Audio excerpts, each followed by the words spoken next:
മഹാരാഷ്ട്ര പൂനെയിൽ കെമിക്കൽ കമ്പനിയിൽ വാതക ചോർച്ചയുണ്ടായിരിക്കുന്നു. ക്ലോറിൻ വാതകമാണ് ചോർന്നത്. നിരവധി പ്രദേശവാസികൾക്ക് ശ്വാസതടസ്സം അനുഭവപ്പെട്ടു. 24 പേരെ ആശുപത്രിയിൽ പ്രവേശിപ്പിച്ചു. YS അഭിനന്ദ് വിവരങ്ങൾ നൽകും.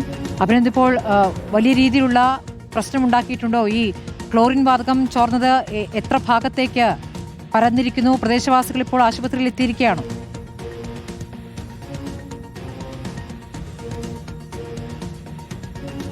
ഇന്ന് പുലർച്ചെ 12:50 കൂടിയായിരുന്നു ഈ സംഭവം നടക്കുന്നത്. പ്രദേശവാസികളെല്ലാം ഉറക്കമായിരുന്നു. ഈ കെമിക്കൽ ഫാക്ടറി നേരത്തെ തന്നെ അത് ജലശുദ്ധീകരണ സംഭരണശാലയാണ്.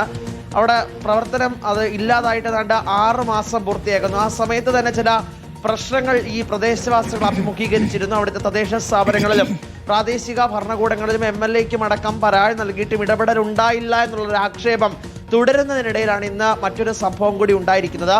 അവിടെ ഒരു ബോയിലർ ടാങ്കിൽ നിന്നും ക്ലോറിൻ ഗ്യാസ് പുറത്തേക്ക് ചോരുകയായിരുന്നു. അതിനെ തുടർന്നാണ് രാത്രിയിലൊക്കെ ഉറങ്ങിക്കിടക്കുകയായിരുന്നു ഇവിടുത്തെ പ്രദേശവാസികളൊക്കെ.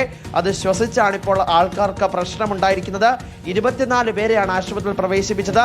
2, 3, 4, 5 വയസ്സ് പ്രായമുള്ള ഏതാണ്ട് 6 കുട്ടികൾ ഈ കൂട്ടത്തിലുണ്ട് എന്നാണ് വ്യക്തമാക്കുന്നത്. ഇവർക്കാർക്കും തന്നെ ഒരു പ്രശ്നമില്ല, ഇപ്പോൾ നോർമലായി വരുന്നു എന്നാണ് ആശുപത്രി അധികൃതർ പറയുകയും ചെയ്യുന്നത്. പക്ഷേ ഇപ്പോഴും അവിടെ വ്യാപകമായിട്ടുള്ള പ്രതിഷേധം തുടരുകയാണ്. വലിയ രീതിയിലുള്ള പ്രതിസന്ധി അതുണ്ടായ പശ്ചാത്തലത്തിലും സർക്കാരുകളോ അല്ലെങ്കിൽ പ്രാദേശിക ഭരണകൂടങ്ങളോ ഇടപെടാത്തൊരു വലിയ പ്രശ്നമുണ്ട്. എന്തായാലും 24 പേരെ ആശുപത്രിയിൽ പ്രവേശിപ്പിച്ചതിൽ ആർക്കും ഒരു പ്രശ്നവും ഉണ്ടാകുന്നില്ല എന്നതാണ് ഏറെ ആശ്വാസകരമായ കാര്യം.